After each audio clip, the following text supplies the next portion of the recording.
Hello students, good morning. मैं वैभव गिरी अपने YouTube channel पर आप सभी का स्वागत करता हूं और एक बार फिर से मेटलर्जी चैप्टर हमारा चल ही रहा है। मैंने आपको कुछ बेसिक सी बातें इसमें क्लियर कर ही दी हैं। मैंने आपको इसके शुरुआत के 2 वीडियो, जिन्होंने आप सब में जो भी आज ये देख रहे हैं, जो पहली बार ये वाला वीडियो देख रहे हैं और इससे पहले वाला वीडियो अगर किसी ने नहीं देखा तो आप आई बटन चेक करके वो वीडियो भी चेक कर लेना, या उन वीडियो की लिंक मैं आपको डिस्क्रिप्शन में दे दूँगा, तो उसमें भी आप ये वीडियो की लिंक चेक करके वो पुराने वीडियो ज़रूर देख लेना, ताकि आपको ये वाला वीडियो बहुत अच्छे से समझ में आ जाए। ठीक है, तो हम लोग मेटलर्जी चैप्टर पढ़ रहे हैं और आज की डेट में हम थर्ड स्टेप उठाने जा रहे हैं। किसका थर्ड स्टेप? जो अपने मतलब मेटलर्जी का जो थर्ड स्टेप होता है, ऑक्सीडेशन ऑफ ओर, उसके बारे में आज की टॉपिक है।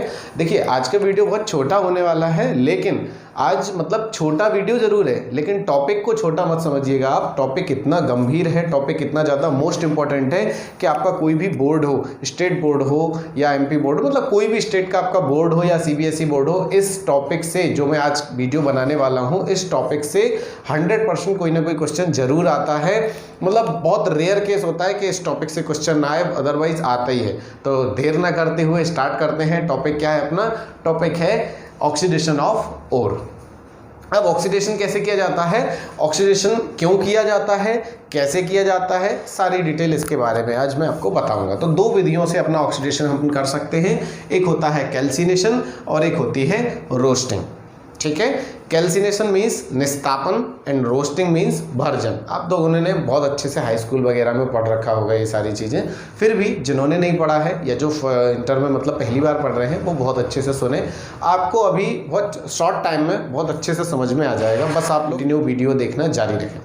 तो देखो क्या करेंगे हम लोग। कैल्सिनेशन की अगर हम बात करें और रोस्टिंग की बात करें, रोस्टिंग में क्या होता है, कैल्सिनेशन कब कराई जाती है, रोस्टिंग कब कराई जाती है, और दोनों से इफेक्ट क्या पड़ता है। देखो, बेसिकली जब अपना अयस्क जो है, अयस्क का सांद्रण हो जाता है, यानी जो अपना ओर है वो कॉन्सेंट्रेट हो जाता है, तो उसके बाद डायरेक्ट स्टेप होना चाहिए अपना रिडक्शन, यानी अयस्क का अपचयन करेंगे अपन डायरेक्ट। जो क्रू मतलब अपन को मेटल चाहिए, उसके लिए क्या डायरेक्ट रिडक्शन करना पड़ता है। लेकिन रिडक्शन से पहले हम लोग क्या करते हैं, ऑक्सीडेशन। तो ऑक्सीडेशन क्यों किया जाता है?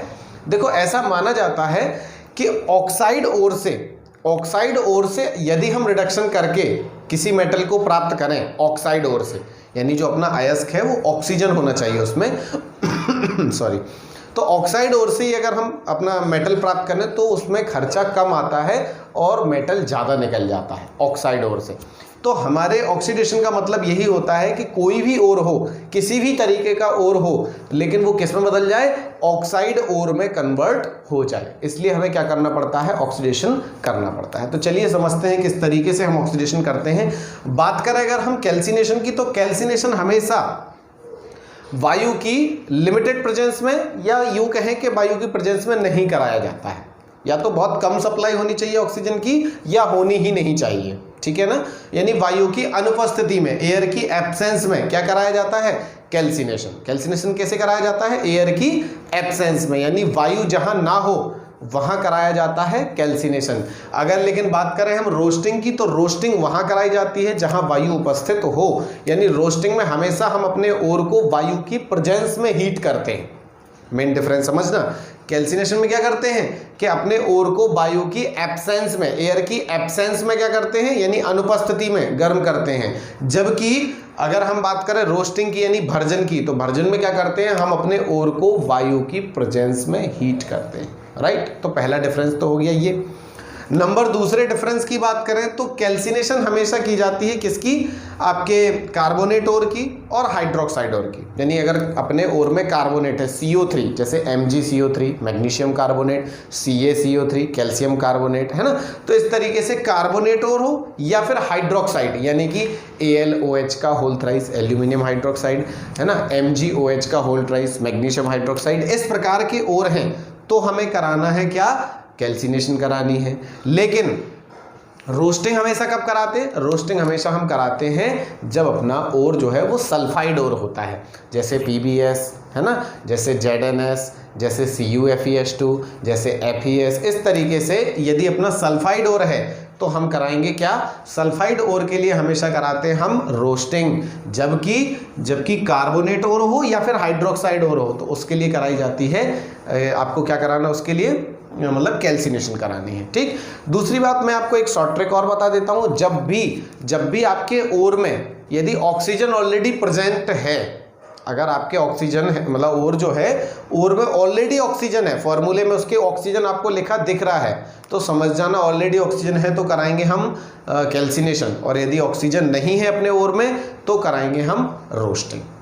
अरे आपको बात समझ में? यदि ऑलरेडी ऑक्सीजन है, ओर का जो फॉर्मूला होगा केमिकल फॉर्मूला, उसमें ऑक्सीजन है तो कराएंगे कैल्सिनेशन, और यदि उसमें नहीं है तो क्या कराएंगे हम लोग? तो कराएंगे रोस्टिंग। तो ये हो गई बात। अब तीसरी अगर हम बात करें इसकी, ये पहला स्टेप मैंने बता दिया, दूसरा बता दिया। अब तीसरी स्टेप की हम बात करें कि ये कब इससे होगा क्या, दोनों से होगा क्या, कैल्सिनेशन से क्या होगा और रोस्टिंग से क्या होगा।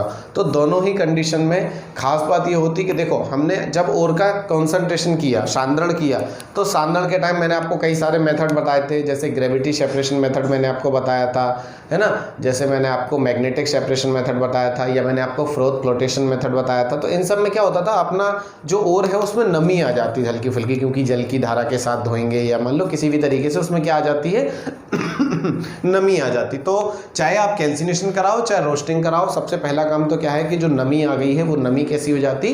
दूर हो जाती है। नमी कैसी हो जाती? दूर। इसके बाद नमी दूर होने के बाद एक चीज़ और ख़ास बात है कि जब आप रोस्टिंग कराते हो तो जो सल्फर की इम्प्योरिटी होती है वो ऑक्सीडाइज होकर किस में बदल जाती है? SO2 के रूप में उड़ जाती है। सल्फर की इम्प्योरिटी किस में बदल जाती है? SO2 के रूप में उड़ जाती है। इसी टाइप से यदि आर्सेनिक की इम्प्योरिटी रह गई है तो किस में? AH2O3 के रूप में, आर्सेनिक ऑक्साइड के रूप में, ये भी क्या हो जाएगी?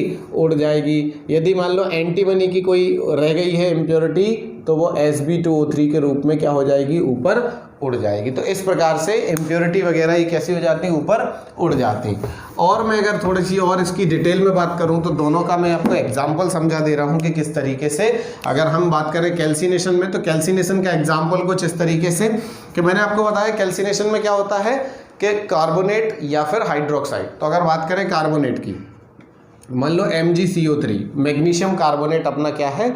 मैग्नीशियम कार्बोनेट अपना ओर है, तो इसको कैसे हीट करेंगे? ऑक्सीजन की एब्सेंस में, प्रेजेंस में नहीं, एब्सेंस में। तो हम डायरेक्ट हीट करेंगे।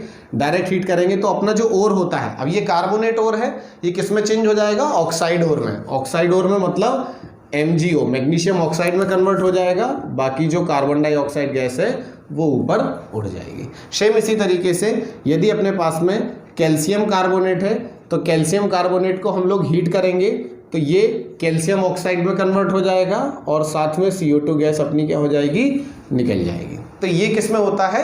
ये कैल्सिनेशन में होता है। अब बात करें वही रोस्टिंग की, तो मैंने आपको बताया कि ना सल्फाइड ओर के लिए होती है रोस्टिंग। और सल्फाइड ओर जैसे कि मान लो PbS, अब इसको कैसे हीट करते?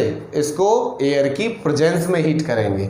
तो PbS को O2 की प्रेजेंस में हीट किया जाएगा, तो कोई सा भी ओर हो वो किस में कन्वर्ट हो जाएगा? ऑक्साइड ओर में। तो PbS किस में कन्वर्ट हो जाएगा? PbO में, प्लस साथ में SO2 गैस इसमें से निकलती है। तो ध्यान रखना, इसमें से CO2 निकलेगी या H2O निकलेगी। मान लो हाइड्रोक्साइड होता, जैसे AlOH का होल थ्राइस है, इसको हीट करते तो ये बनता Al2O3 प्लस H2, ठीक है, क्या बनता? H2।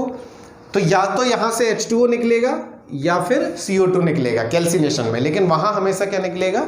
SO2 गैस निकलेगी, ध्यान रखना। तो लेड सल्फाइड किस में बदल गया? लेड ऑक्साइड में। इसी तरीके से मान लो ZnS होता, जिंक ब्लेंड, ये किस में हो जाता? ZnO प्लस SO2 में, ठीक है ना, किस में बदल जाता? ZnO प्लस SO2 में। या मान लो एक और मैं आपको एग्जाम्पल दे रहा हूँ, कॉपर पायराइट, आपने नाम सुना होगा। कॉपर का एक और होता है कॉपर पायराइट, जिसका फॉर्मूला होता है CuFeH2, ठीक है। तो कॉपर पायराइट को यदि हम ऑक्सीजन के साथ हीट करें तो क्या बनेगा? ये अलग अलग टूट जाएगा। किस तरीके से? मैं थोड़ा इस तरफ को लिख दे रहा हूँ जगह बना के, ताकि आपको डिटेल में समझ में आ जाए।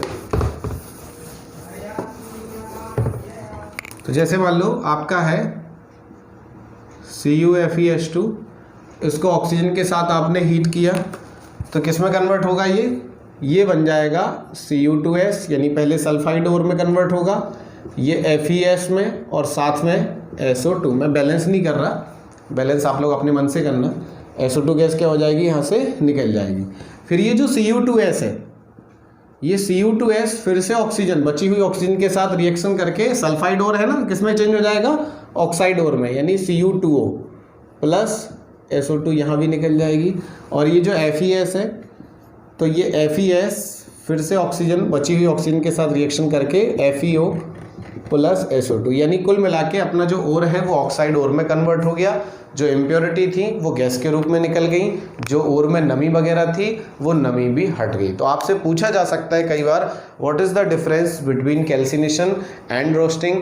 तो आप बता सकते हो, नंबर फर्स्ट आपने जो डिफरेंस सीखा वो क्या सीखा, कि हमेशा जो कैल्सिनेशन होता है वो वायु की एब्सेंस में होता है, जबकि रोस्टिंग वायु की प्रेजेंस में होता है। ठीक है। नंबर 2, ये होता है कार्बोनेट ओर के लिए और हाइड्रोक्साइड ओर के लिए, जबकि रोस्टिंग कैसे होती है, रोस्टिंग हमेशा सल्फाइड ओर के लिए होती है। नंबर 3, जब अपने ओर में ऑलरेडी ऑक्सीजन हो तो किया जाता है कैल्सिनेशन, जब अपने ओर में ऑलरेडी ऑक्सीजन ना हो तो किया जाता है रोस्टिंग। ठीक है।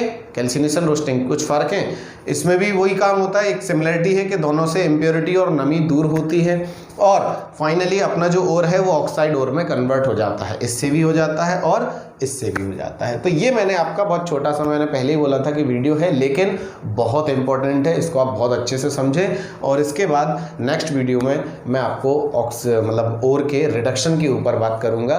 तब तक के लिए goodbye, thank you very much, have a good.